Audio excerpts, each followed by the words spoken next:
Jamás voy a olvidar el eco de aquel grito rasgando la mañana.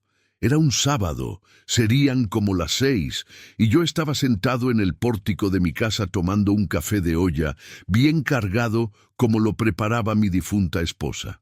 El sol apenas se asomaba por encima de los cerros, y el campo todavía estaba acurrucado en ese sereno de la madrugada que solo conoce quien vive en los altos de Jalisco. Me llamo Eugenio. Tengo 72 años y vivo solo en un rancho que heredé de mi padre, por los rumbos de Tepatitlán, donde la tierra es colorada y el cielo parece no tener fin. El grito vino del camino de terracería que pasa frente a mi propiedad. Dejé la taza sobre el banco de madera y eché a andar rápido, con el corazón ya hecho un nudo. Cuando llegué cerca del cercado, vi a 2 mujeres corriendo despavoridas en mi dirección. Una era mayor, llenita, con el pelo recogido en un chongo todo revuelto. La otra era más joven, delgada, tropezando con las piedras del camino. Detrás de ellas venía un tipo grandulón, con la cachucha para atrás, tratando de arrancarle la bolsa a la mayor. No lo pensé 2 veces. Regresé corriendo al pórtico, tomé la reata que dejo colgada en el poste de la entrada desde los tiempos en que lazaba becerros en el corral y salí como un rayo contra aquel individuo. Podrá sonar a cosa de película, pero juro por lo más sagrado que cuando esa reata salió de mi mano y se le enredó en los brazos al sujeto, cayó al suelo como si fuera un costal de maíz rodando de la carreta. Ni supo qué le pasó. Lo amarré a un mezquite grueso que hay ahí cerca del camino. Le hice un nudo tan bien hecho que ni San Pedro con su llave maestra podría desatarlo, y le dije, mirándolo bien a la cara, «Ahí te me quedas hasta que aprendas a respetar a las mujeres, desgraciado». Las 2 mujeres se detuvieron jadeantes, con los ojos como platos, mirándome como si yo fuera una aparición. La mayor se llevó la mano al pecho, respiró hondo y dijo con la voz toda temblorosa, «Joven, digo señor, usted nos salvó». Le respondí que no había hecho nada del otro mundo, que cualquier persona decente haría lo mismo, y les pregunté si estaban heridas. La más joven se había raspado la rodilla en la caída y la mayor tenía el brazo adolorido de tanto que le jalonearon la bolsa, pero nada grave, gracias a Dios. Pero toda esta historia no empezó ese día. No. Para entender bien lo que pasó y cómo la vida de nosotros 3 se enredó de una manera que nadie podía imaginar, necesito regresar unos 8 meses en el tiempo. En esa época, yo estaba pasando por el peor momento de mi vida desde que perdí a mi esposa, Carmelita, hacía ya unos 15 años. El rancho estaba en una situación bien difícil. La sequía había pegado con ganas ese año, el pasto estaba seco como zacate y las pocas reses que me quedaban andaban flacas, con las costillas de fuera. Me levantaba todos los días antes de que saliera el sol, trabajaba hasta que oscurecía y aún así sentía que nomás no avanzaba. El dinero de la venta de la leche apenas alcanzaba para pagar el forraje y mantener las cosas a flote. Soy un hombre terco, eso lo admito, terco como una mula. Por fuera no demuestro nada, contesto con pocas palabras y no me gusta pedirle ayuda a nadie. Por dentro, cargaba una tristeza que me iba comiendo de a poco, como la polilla a la madera. Un vacío que venía del hecho de que nunca tuve hijos. El rancho era grande, bonito, pero no tenía a quien dejarle todo aquello. Además de terco, soy demasiado derecho para mi propio bien. Nunca acepté el favor de nadie, nunca hice tratos por debajo del agua, y soy leal hasta los huesos. Si yo estimo a alguien, puede contar conmigo para lo que sea. El problema es que en esa época casi no tenía a quien serle leal, porque la soledad se había apoderado de todo. Fue más o menos por esas fechas que 2 mujeres llegaron al pueblo de Arandas, que queda como a 40 minutos de mi rancho. La primera se llamaba Magdalena, tenía 48 años y era cocinera, pero no cualquier cocinera, no. Magdalena hacía milagros con las cazuelas. Había aprendido a cocinar con su abuela allá en Tlaquepaque, preparando birria, pozole, carne en su jugo, sopes, todo a la antigüita, con amor y paciencia. Había trabajado en un restaurante en Guadalajara por años, hasta que el dueño decidió cerrar de la noche a la mañana sin pagarle bien a nadie. Magdalena se quedó sin trabajo, sin ahorros y sin a dónde ir. Una prima suya vivía en Arandas y le ofreció un rincón donde quedarse mientras se acomodaba. La segunda mujer era Luciana, de 31 años, maestra. Había venido desde Zapopan para dar clases en la Escuela Municipal de Arandas, porque había ganado una plaza en el concurso. Luciana era de esas muchachas llenas de ganas, chispeante, que decía lo que pensaba sin pelos en la lengua.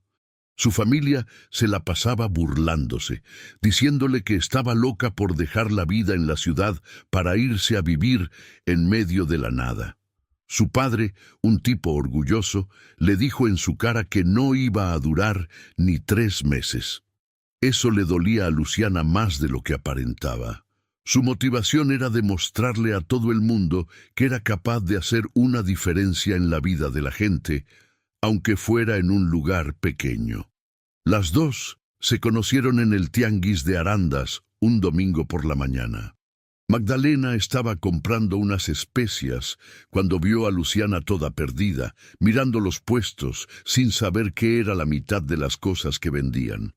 Magdalena se le acercó y le preguntó si necesitaba ayuda. Luciana, con ese modo tan abierto que tiene, enseguida se soltó a platicar, y en menos de una hora las dos ya estaban sentadas en una banca de la plaza tomando un tejuino y riéndose como si fueran amigas de toda la vida. Desde ese día se hicieron inseparables. Magdalena tenía una motivación que cargaba en el pecho desde niña: abrir su propio restaurante. Un lugar sencillo, con comida de verdad, de esa que uno come y cierra los ojos de lo buena que está. Juntaba cada centavo que le sobraba, pero la cuenta nunca salía. Cada vez que parecía que lo iba a lograr, algo pasaba y tenía que empezar de cero. Aquello le iba carcomiendo la esperanza de a poquito, pero no se daba por vencida. Ahora, el pueblo de Arandas y toda la región estaban pasando por una situación complicada. Un tipo de fuera, llamado Renato Borja, de 55 años, había aparecido en el pueblo unos 2 años antes, con dinero en la bolsa y mucha labia. Fue comprando un terreno aquí, otro allá, haciendo tratos con unos y otros, y en poco tiempo ya era dueño de un montón de tierras que antes pertenecían a pequeños rancheros y ejidatarios de la zona. Renato decía que iba a traer el progreso, que iba a montar un proyecto grande que le daría trabajo a todo el mundo, pero la verdad es que lo que quería era especular con la tierra. Compraba barato, presionaba a quien no quería vender, y se iba tragando todo lo que encontraba a su paso. Renato era el tipo de sujeto que te sonreía mientras te metía el pie. Usaba a unos matones para hacer el trabajo sucio, gente que andaba rondando las propiedades, tirando cercas, soltando el ganado en el camino, regando chismes en el pueblo. Y yo, sin saber todavía nada de eso, estaba allá en mi rancho, peleando con la sequía y con la soledad, sin imaginar que aquel hombre ya le había echado el ojo a mi tierra. La primera vez que oí hablar de Renato Borja fue por boca de don Ticho, mi vecino más cercano. Ticho apareció un atardecer montado en su caballo viejo, con cara de preocupación. Se sentó en el pórtico, aceptó el café y me contó que le habían ofrecido una miseria por su tierra, y que cuando se negó, amaneció con la cerca toda cortada y el ganado desparramado. Eugenio, ese tal Renato es un coyote con corbata, me dijo. Tenga cuidado. Escuché aquello y no le di mucha importancia, lo confieso, pero en las semanas siguientes empecé a notar cosas raras. Una camioneta negra que nunca había visto pasaba por el camino del rancho todos los días, despacito. Una noche oí ruido de alambre cortado en el fondo de la propiedad. Cuando fui a ver en la mañana, encontré la cerca rota y 3 de mis vacas habían desaparecido. Aquello me dio un coraje que no sentía en mucho tiempo. Podría estar viejo, podría estar solo, pero nadie se iba a meter con lo mío sin encontrar resistencia. Fui al pueblo a levantar una denuncia, pero el comandante, un tipo que parecía tenerle miedo a su propia sombra, me dijo que sin pruebas no podía hacer nada.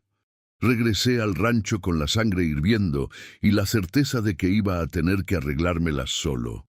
Fue en ese periodo que pasó algo que lo cambió todo. Había ido a Arandas a comprar unos víveres y paré a comer en una fonda cerca de la central de autobuses. La comida era malísima, arroz batido y frijoles sin sabor. Estaba ahí masticando aquello con cara de pocos amigos cuando una mujer llenita se sentó en la mesa de al lado y pidió lo mismo. Cuando le llegó la comida la probó, hizo una mueca y dijo en voz alta para que todos oyeran: «Dios santo, esto es una ofensa para cualquier cazuela que se respete». Casi me ahogo de la risa. Era Magdalena. Empezamos a platicar ahí mismo. Me contó que estaba buscando trabajo, que era cocinera. Yo le conté que vivía solo en el rancho y que mi comida era tan mala como la de la fonda. Se rió, y su risa era algo bueno de escuchar, sincera y amplia.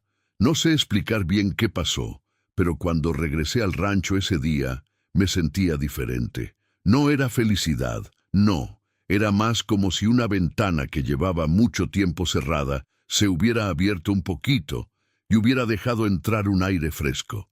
Tonterías de viejo, pensé, y traté de no pensar más en eso. Pero la vida tiene estas cosas, ¿verdad? Unos días después, estaba en el tianguis de Arandas comprando unas cosas cuando me encontré a Magdalena de nuevo. Esta vez estaba con Luciana, y las dos vinieron a hablar conmigo con todo ese entusiasmo. Luciana era lo opuesto a mí en todo. Hablaba hasta por los codos, se reía de cualquier cosa y hacía demasiadas preguntas. Me preguntó del rancho, del ganado, de la vida en el campo, y antes de darme cuenta, ya le había contado más sobre mí en esa media hora que a cualquier otra persona en un año entero. Las semanas fueron pasando y esa amistad se fue afianzando de a poquito. Magdalena empezó a aparecer por el rancho de vez en cuando, trayendo comida que preparaba en casa de su prima. La primera vez que me trajo una birria tatemada, la probé y juro que se me llenaron los ojos de agua.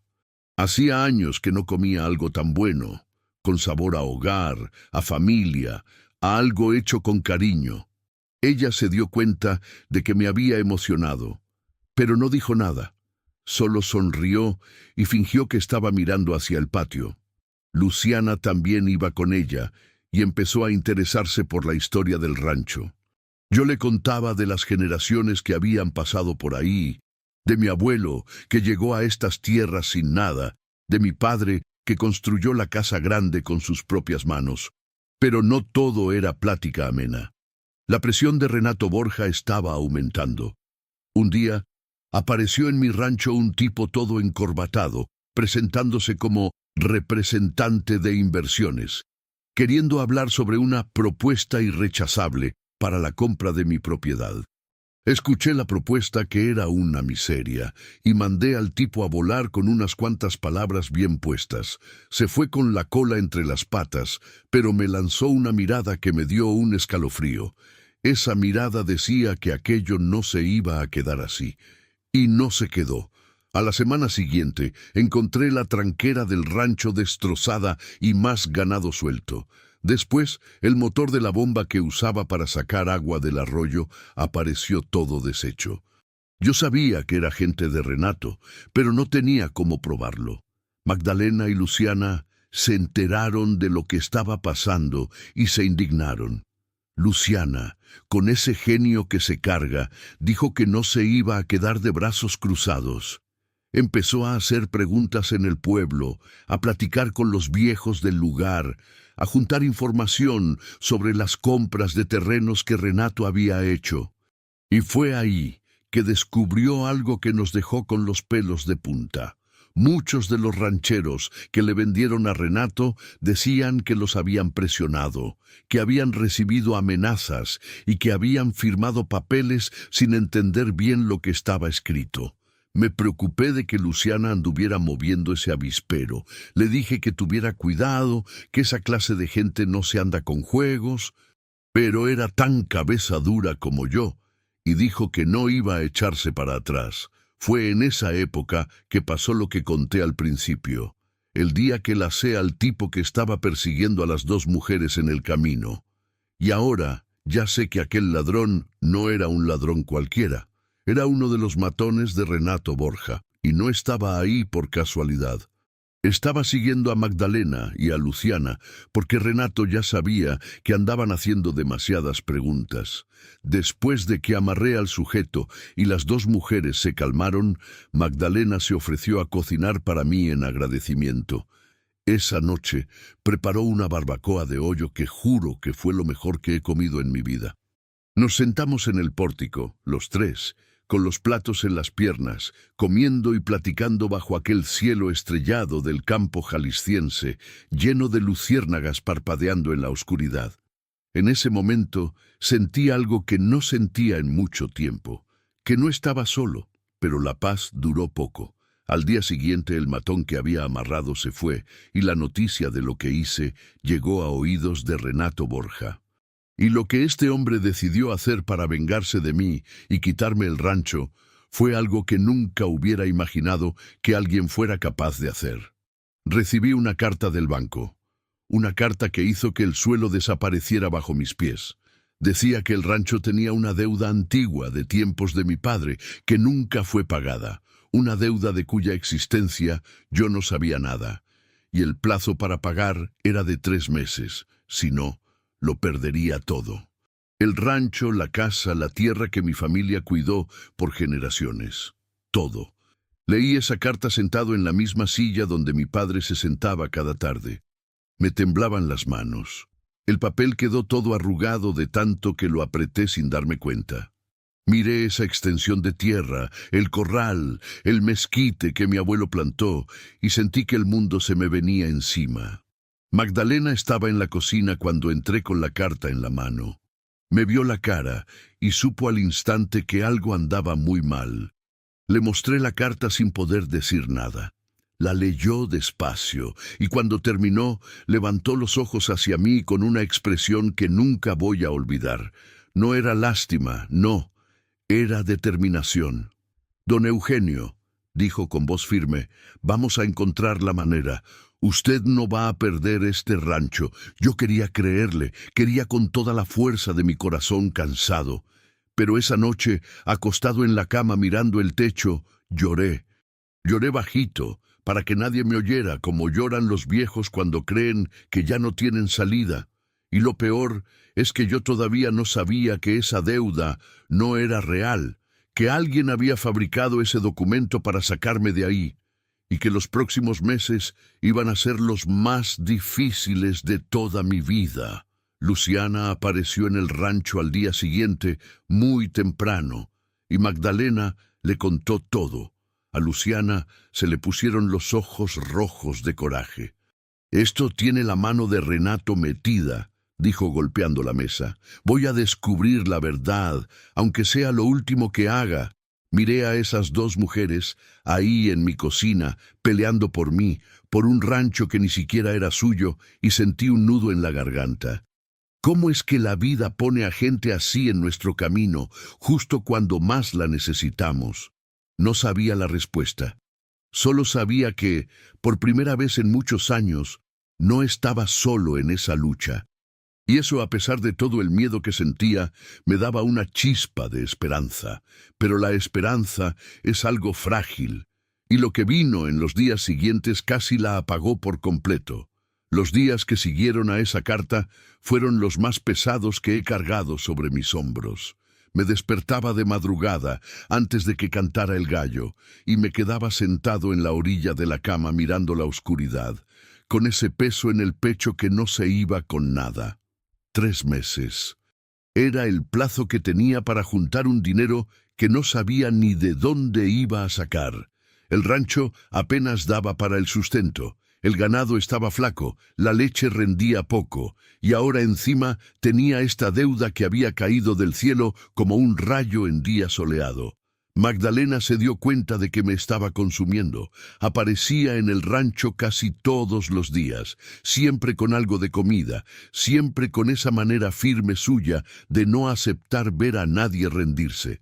Un día llegó y me encontró sentado en el pórtico, con la carta del banco en la mano, con la mirada perdida. Acercó una silla, se sentó a mi lado y se quedó en silencio un buen rato.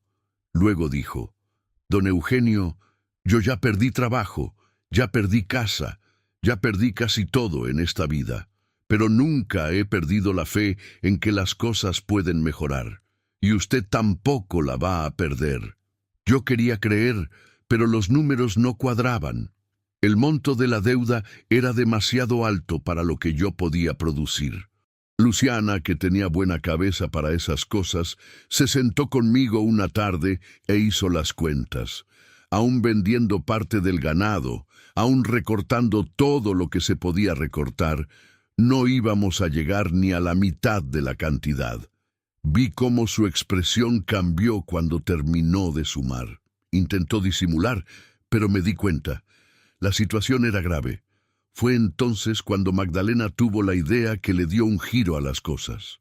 Estaba en la cocina del rancho preparando un pozole cuando se detuvo. Miró la olla y dijo: «Don Eugenio, este rancho tiene todo lo que necesito para cocinar.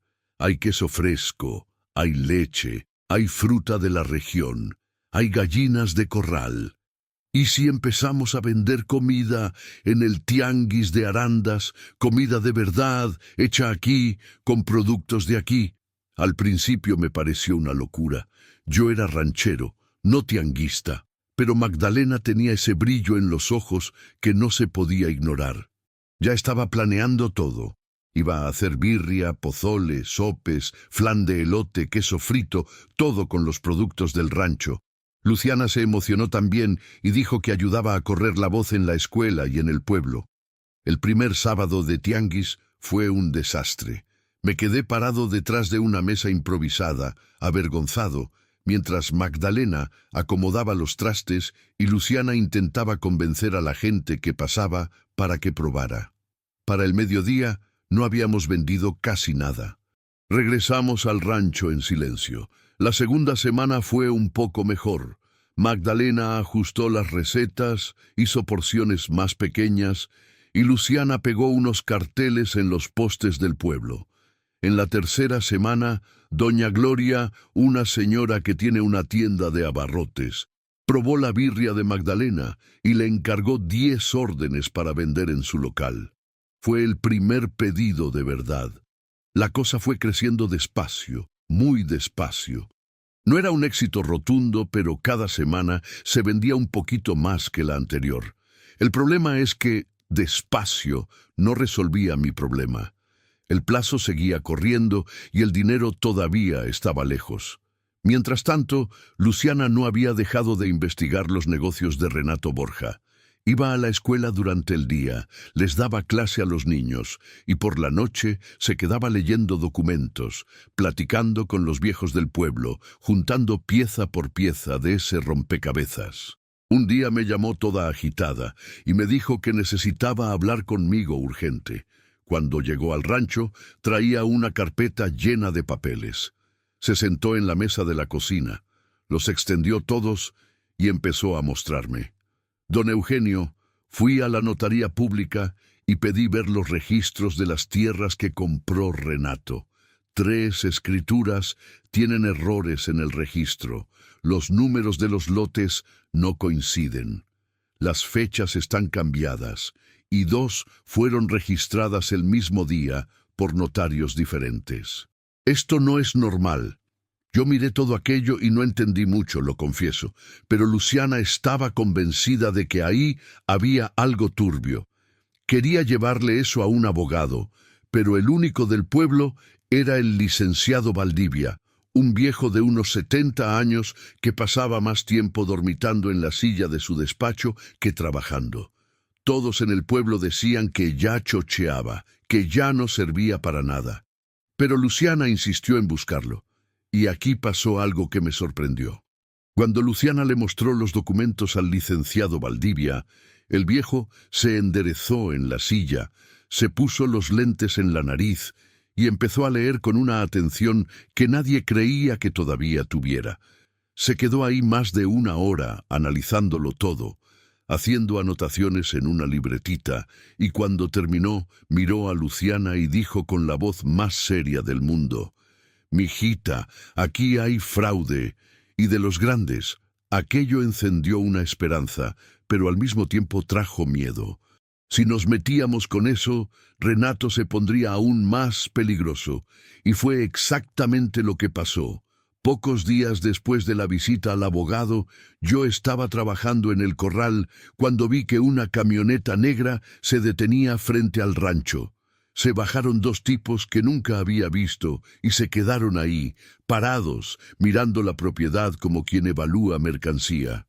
Fui hasta la cerca y les pregunté qué querían.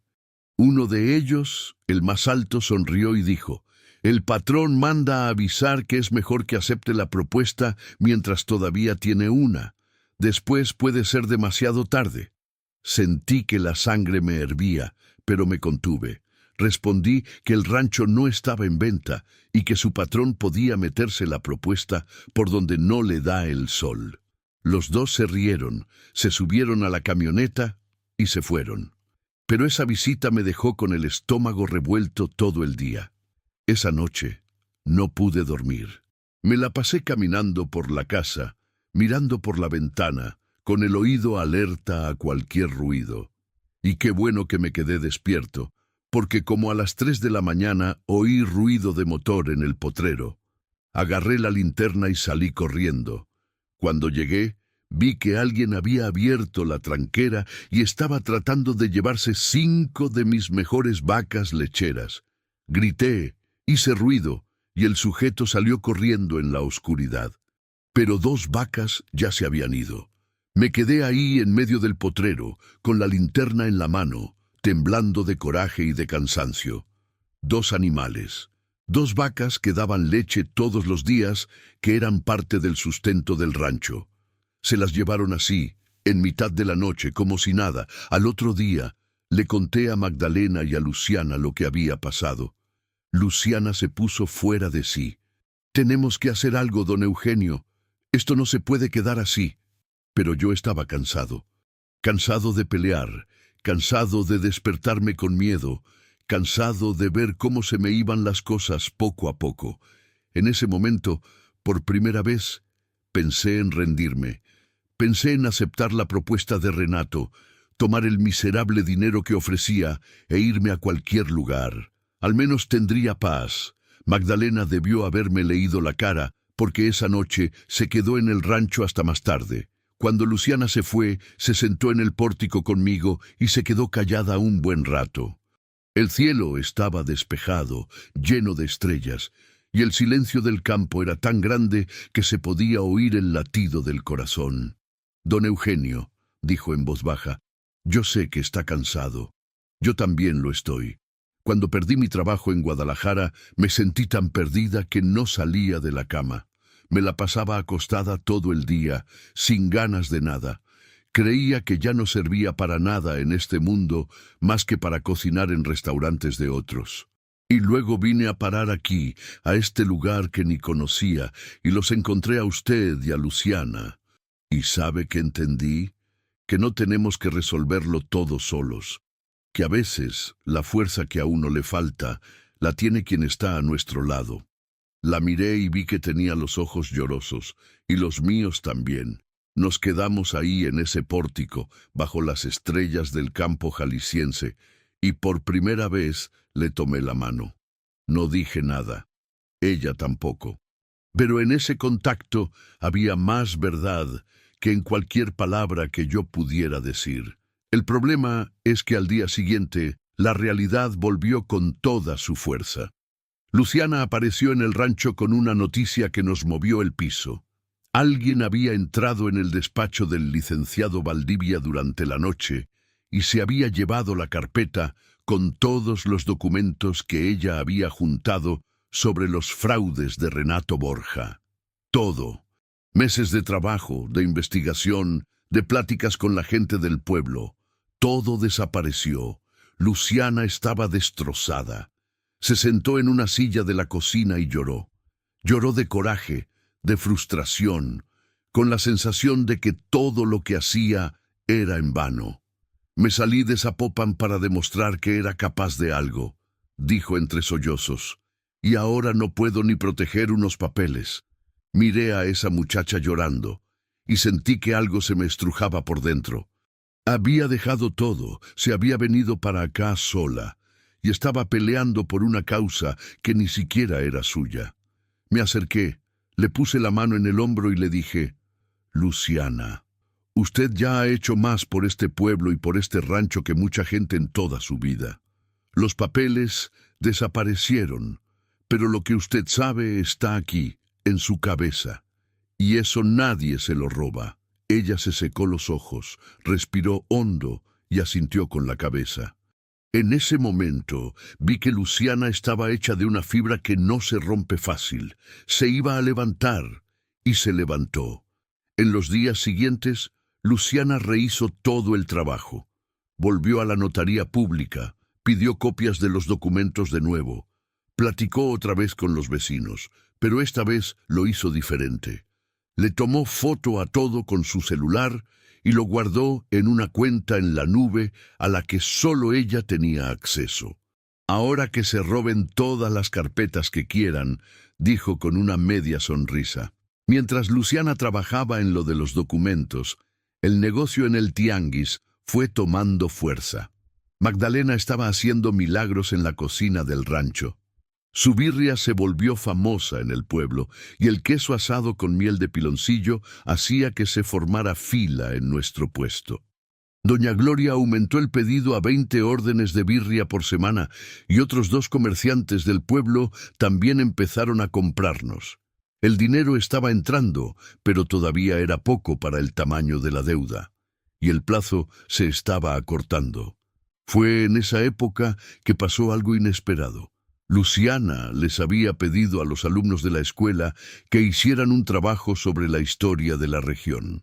Los muchachos se entusiasmaron, entrevistaron a los viejos del lugar, tomaron fotos de los ranchos históricos. El trabajo quedó tan bueno que la directora lo mandó al periódico de la capital, y el periódico lo publicó, con todo y foto del puesto de Magdalena en el tianguis. Gente de Guadalajara empezó a llamar queriendo saber sobre el turismo rural, sobre la comida, sobre los ranchos. Magdalena recibió la llamada de un tipo que tenía un programa de cocina en la televisión y quería hacer un reportaje sobre ella. Solo que Renato Borja también vio el reportaje y se puso furioso. Toda esa atención sobre la región iba a estorbarle en sus planes, porque con gente de fuera mirando era más difícil hacer las cosas a escondidas. Decidió que tenía que actuar rápido, y lo que hizo casi lo destruye todo. Un miércoles por la tarde, Magdalena y yo habíamos ido al pueblo a arreglar unas cosas. Luciana se había quedado en el rancho calificando exámenes. Cuando volvimos al atardecer, encontramos a Luciana sentada en el pórtico más pálida que un papel. Estaba temblando. Cuando le pregunté qué había pasado, contó que un tipo había aparecido en el rancho, entró por la tranquera de atrás y se quedó recorriendo la propiedad como si fuera el dueño. Cuando ella salió a preguntarle qué quería, el sujeto le dijo que estaba haciendo una inspección técnica a petición del banco, porque el rancho iba a ser subastado. ¿Subastado? Repetí, sin poder creerlo. El plazo todavía no se vence. Luciana dijo que le enseñó la carta del banco al tipo, mostrándole que todavía faltaba más de un mes para que se acabara el plazo. Pero él se encogió de hombros y se fue diciendo que órdenes son órdenes. Aquello me dejó helado. Alguien estaba queriendo acelerar el proceso, forzar las cosas para que yo perdiera el rancho antes de tiempo. y no tenía duda de quién era. Esa noche no cené. Me quedé sentado en la silla de mi padre, mirando las fotos de la familia en la pared.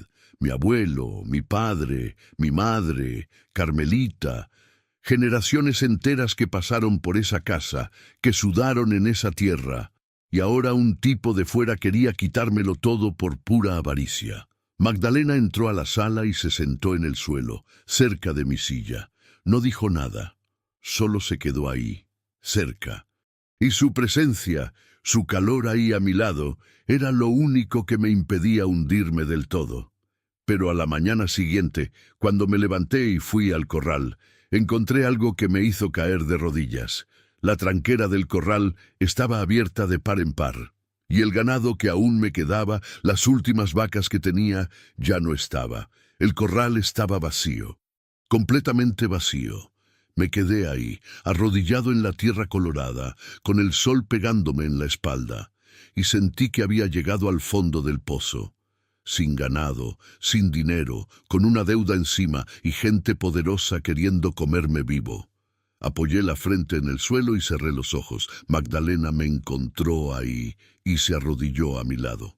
Me puso la mano en la cabeza, con cuidado, como si yo fuera algo frágil que pudiera romperse en cualquier momento. «Levanta, Eugenio», dijo. Y era la primera vez que me llamaba solo por mi nombre, sin el don. «Levanta porque esto todavía no se acaba». Me levanté. No sé de dónde saqué fuerzas, pero me levanté. Y cuando la miré, vi que ella también estaba llorando, pero sonriendo al mismo tiempo. Esa sonrisa en medio de las lágrimas era la cosa más bonita y más triste que había visto en mi vida. Luciana llegó poco después y decidimos buscar el ganado. Pasamos 2 días caminando por el campo, preguntando en los ranchos vecinos, y fue don Ticho quien nos dio la pista. Había visto un arreo pasando de madrugada, llevado por 2 sujetos desconocidos, en dirección al rancho de Renato Borja.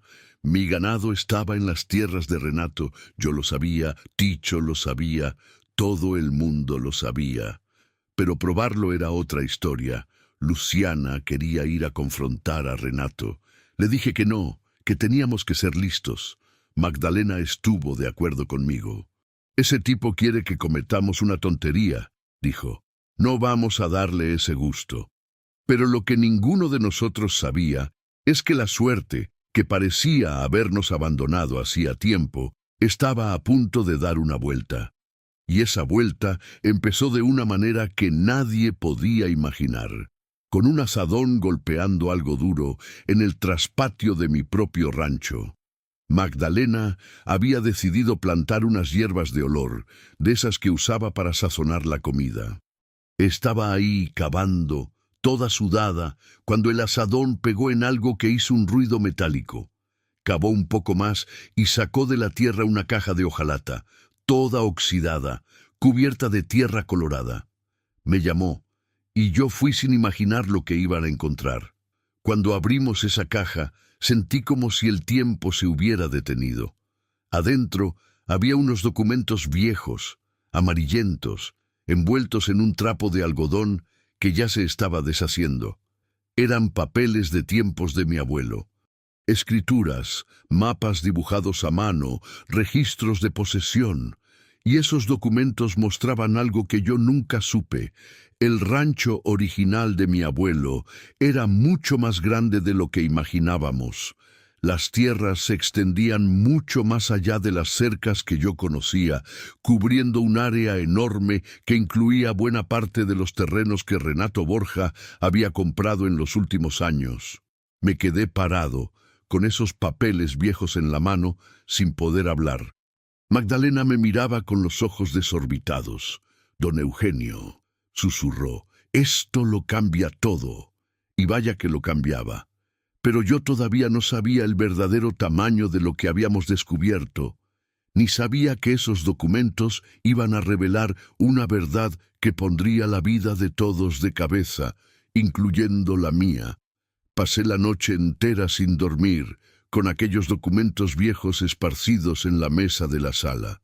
Mis manos temblaban cada vez que tomaba uno de esos papeles amarillentos. Era la letra de mi abuelo, una letra temblorosa y pequeña, de quien aprendió a escribir por su cuenta. Los mapas mostraban los linderos de la propiedad original, y el área era enorme, iba mucho más allá de lo que siempre creí que era mío. Parte de esas tierras incluía precisamente los lotes que Renato Borja había comprado. Si eso era verdad, si esos documentos tenían valor legal, significaba que Renato había comprado tierra que nunca fue de los vendedores. Tierra que siempre perteneció a mi familia. A la mañana siguiente, Luciana llegó temprano y le mostré todo. Tomó cada documento con cuidado, leyó línea por línea, comparó con los mapas y cuando terminó se quedó con la boca abierta. Don Eugenio, ¿se da cuenta de lo que esto significa? Estas tierras son suyas, siempre lo fueron. Renato no compró nada, se apropió de lo que era de su familia. Llevamos los documentos con el licenciado Valdivia esa misma mañana. El viejo abogado se puso los lentes, analizó todo con su calma característica y confirmó. Los documentos parecían legítimos, pero nos advirtió que iba a ser una pelea dura. Documentos antiguos como estos necesitan ser validados por un perito, y Renato va a contratar a los mejores abogados para impugnarlos. Va a ser una guerra, mijo. Yo ya estaba acostumbrado a la guerra. Autorice al licenciado Valdivia a iniciar el juicio. Luciana se encargó de organizar todo, juntar los documentos nuevos con los viejos, armar el caso. Magdalena siguió con el puesto del tianguis, que era el único dinero que entraba. Pero Renato Borja no se iba a quedar esperando la decisión de la justicia. Cuando recibió la notificación del proceso, la cosa se puso fea de verdad. Primero, mandó a regar el chisme por el pueblo de que yo era un viejo loco que había fabricado documentos falsos para robarle tierra a otros. Los rumores corrieron como pólvora. Gente que me saludaba en el tianguis comenzó a voltearme la cara. Doña Gloria, que compraba la birria de Magdalena, canceló el pedido sin dar explicación. Otros comerciantes hicieron lo mismo.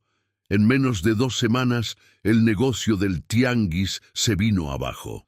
Magdalena regresaba al rancho con las ollas llenas, sin haber vendido casi nada. Yo veía la tristeza en sus ojos y sentía una culpa tremenda. Ella lo había dejado todo para ayudarme y ahora se estaba hundiendo conmigo. Una noche la encontré sentada en la cocina, sola, con la cabeza entre las manos.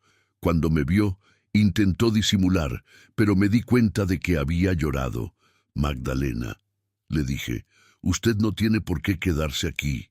Esta pelea es mía, no suya. Todavía puede irse, empezar de nuevo en otro lugar, abrir su restaurante lejos de este infierno. Ella levantó la cabeza y me miró con una firmeza que me hizo callar. Eugenio, yo ya huí una vez en mi vida cuando perdí mi trabajo en Guadalajara. Salí corriendo de allá, con la cola entre las patas, pensando que la solución era irme lejos. No voy a huir de nuevo. Si me voy a hundir, me hundo aquí, a su lado. Aquello me dolió y me curó al mismo tiempo. Me dolió porque no quería que sufriera por mi culpa. Y me curó porque era la primera vez en mucho tiempo que alguien elegía quedarse conmigo, no por obligación, no por interés, sino por voluntad.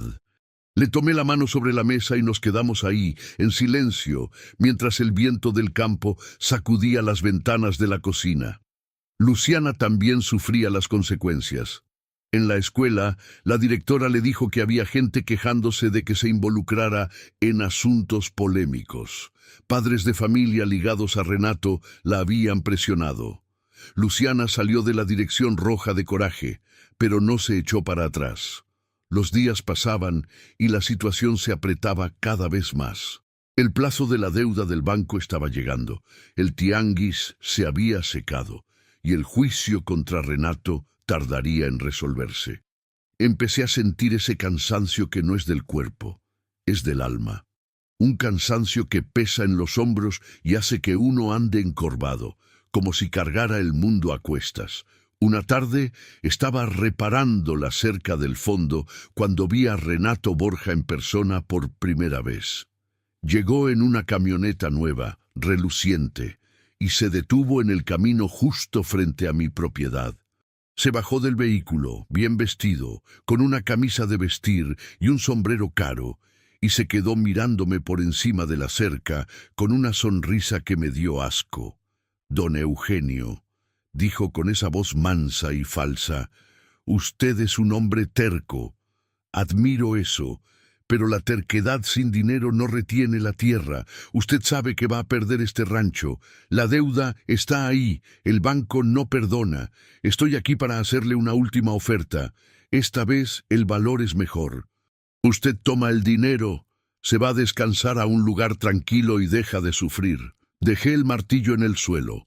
Me acerqué a la cerca y miré a ese hombre directo a los ojos.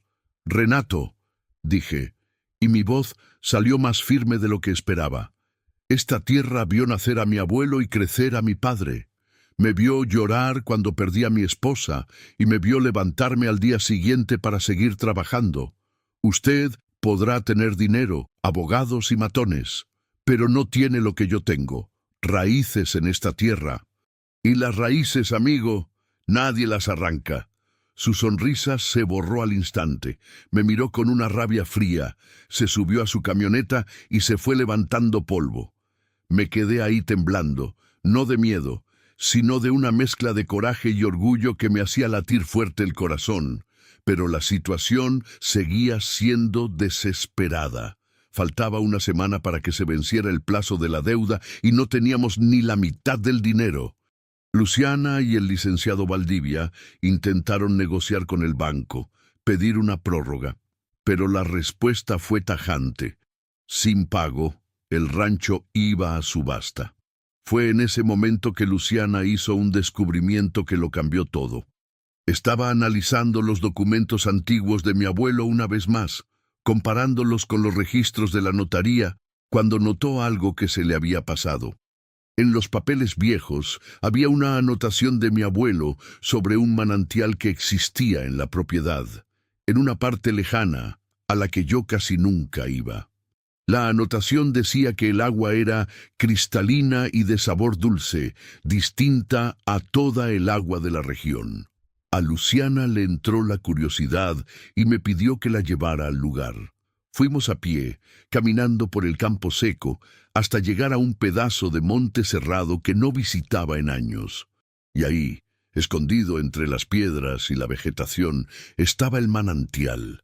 El agua brotaba del suelo, limpia y fría, formando un pequeño arroyo que se perdía en el monte. Luciana llenó una botella con agua y se la llevó al pueblo. Sin decirme nada, mandó a analizar el agua a un laboratorio en Guadalajara. Cuando llegó el resultado una semana después, Luciana apareció en el rancho con un papel en la mano y los ojos más brillantes que le he visto. «Don Eugenio», dijo casi sin aliento, «el agua del manantial es mineral, y no es cualquier agua mineral. Es rica en minerales raros, que son muy valorados. Ese manantial vale una fortuna». No entendí bien al momento. Para mí, el agua era agua. Pero Luciana explicó que las empresas de agua mineral pagan muy bien por la concesión de manantiales con esa calidad. Aquello podía resolver no solo la deuda, sino cambiar la vida de toda la comunidad. La noticia se esparció y Renato Borja se desesperó, porque parte del manantial quedaba precisamente en las tierras que él decía que eran suyas, pero que los documentos de mi abuelo probaban que eran de mi familia. Si el juicio fallaba a mi favor, él lo perdía todo, las tierras, el manantial y todos los planes que había hecho. Renato intentó de todo. Mandó ofrecerle dinero al licenciado Valdivia para que abandonara el caso. El viejo se negó y dijo que demandaría a quien intentara sobornarlo. Después, Renato intentó comprar gente del pueblo para que testificaran en mi contra. Algunos aceptaron, pero la mayoría se negó, y entonces llegó el día de la audiencia. El licenciado Valdivia apareció en el juzgado con una carpeta gruesa y el traje planchado. Presentó los documentos de mi abuelo, los análisis del perito, las escrituras fraudulentas de Renato, los testimonios de los rancheros presionados. Pieza por pieza, armó el rompecabezas frente al juez. Los abogados de Renato intentaron rebatir. Dijeron que los documentos eran falsos. Pero el perito era uno de los más respetados del Estado, y su dictamen era claro. Los documentos eran auténticos. Yo estaba sentado en esa sala del juzgado con el corazón desbocado. Magdalena estaba a mi lado, sosteniendo mi mano. Luciana estaba en la fila de atrás, mordiéndose las uñas de la ansiedad. Cuando el juez comenzó a leer la decisión, el silencio era tan grande que podía oír mi propia respiración. El juez falló a mi favor. Las tierras que Renato había comprado con documentos fraudulentos me fueron devueltas. La deuda que apareció de la nada en el banco fue investigada y descubrieron que el documento había sido fabricado. Alguien de dentro del banco, ligado a Renato, había creado esa deuda falsa para forzarme a vender. La deuda fue anulada. Cuando el juez golpeó el mazo, no pude moverme. Me quedé ahí sentado, quieto, con los ojos llenos de agua. Magdalena apretó mi mano y recargó la cabeza en mi hombro. Luciana vino por detrás y nos abrazó a los dos. El licenciado Valdivia guardó los papeles en su portafolio, se ajustó los lentes y sonrió discretamente, de esas sonrisas de quien sabe que hizo bien su trabajo. Renato salió del juzgado sin mirar a nadie. Se subió a su camioneta y se fue. Supe después que vendió todo lo que tenía en la región y desapareció. Nadie lo extrañó, pero la historia no termina ahí. En los meses que siguieron, las cosas empezaron a cambiar de una manera que nunca imaginé. El manantial de agua mineral se convirtió en la salvación de la región. Decidí que esa agua no iba a ser solo mía. Llamé a los rancheros vecinos, a los comerciantes, a la gente de la escuela y propuse crear una cooperativa. El agua sería explotada de forma responsable y las ganancias se repartirían entre la comunidad. Muchos pensaron que estaba loco, pero yo ya estaba muy viejo para preocuparme por hacerme rico. Lo que quería era dejar algo que valiera la pena. La cooperativa se fundó en la escuela, con Luciana organizando todo y el licenciado Valdivia encargándose de lo legal. El pueblo, que estaba casi muriendo, comenzó a renacer. Magdalena cumplió su sueño. Con el dinero del tianguis y un espacio que le di en el rancho, abrió su restaurante. Una casa sencilla, con mesas de madera rústica y manteles de cuadros. Lo llamó Sabor de los Altos, y en el menú había birria, pozole, carne en su jugo, sopes, flan de elote y jericaya. Gente de Guadalajara venía a propósito solo para comer ahí. Luciana consiguió la remodelación de la escuela con los fondos que se generaron a raíz del proyecto de sus alumnos. Trajo a otros 2 maestros al pueblo y montó una biblioteca con libros donados.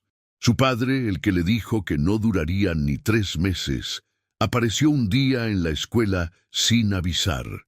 Se quedó parado en la puerta del salón, viendo a su hija dar clase a un grupo de niños que la miraban como si fuera la persona más importante del mundo.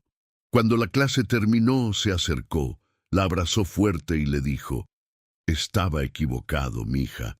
Eres mucho mejor de lo que imaginé». Luciana lloró en el hombro de su padre ese día.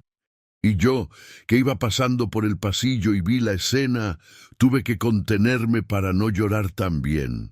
Don Ticho, mi vecino, recuperó sus tierras también, gracias al juicio que ganamos. Apareció en mi rancho con una botella de tequila que él mismo hizo, y nos sentamos en el pórtico a beber y a platicar hasta que las estrellas desaparecieron del cielo. Y Magdalena y yo, nosotros nunca fuimos de grandes declaraciones. Las cosas se fueron dando naturalmente. Ella se fue quedando en el rancho cada vez más, hasta que un día se dio cuenta de que no tenía sentido irse. Su cepillo de dientes apareció en el baño, sus especias se apoderaron de la cocina, y las plantas que sembró en el traspatio estaban floreciendo. Una noche, estábamos sentados en el pórtico después de la cena, mirando el cielo lleno de estrellas, en el mismo lugar donde le había tomado la mano por primera vez. El silencio era bueno, de ese que no necesita llenarse con palabras. Entonces ella recargó la cabeza en mi hombro y dijo bajito: «Eugenio, ¿sabías que cuando llegué aquí yo creía que mi vida se había acabado? Pensaba que ya no había nada para mí. Y entonces encontré este rancho, esta tierra colorada, este cielo tan condenadamente bonito, y te encontré a ti». No respondí con palabras. Pasé el brazo por sus hombros, la acerqué a mí, y nos quedamos ahí, juntitos, escuchando a los grillos y el viento del campo. Pensé en todo lo que había pasado en los últimos meses, en el grito en el camino, en la reata que lancé, en la comida que me devolvió las ganas de vivir, en los documentos viejos, en la deuda falsa, en el ganado desaparecido, en las noches sin dormir, y pensé en cómo cada pedazo de sufrimiento me había traído hasta aquí, con esta mujer a mi lado. El día que el restaurante de Magdalena cumplió un mes de abierto, hicimos una fiesta en el rancho. Vino gente de todas partes. Don Ticho trajo un grupo norteño del pueblo vecino. Luciana organizó la decoración con los alumnos de la escuela. Doña Gloria, que había cancelado los pedidos y después vino a disculparse con la cabeza gacha, trajo un pastel enorme.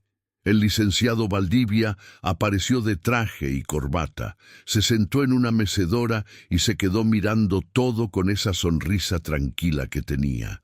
Cuando el grupo empezó a tocar una ranchera, Magdalena me miró con esos ojos oscuros y brillantes y me extendió la mano.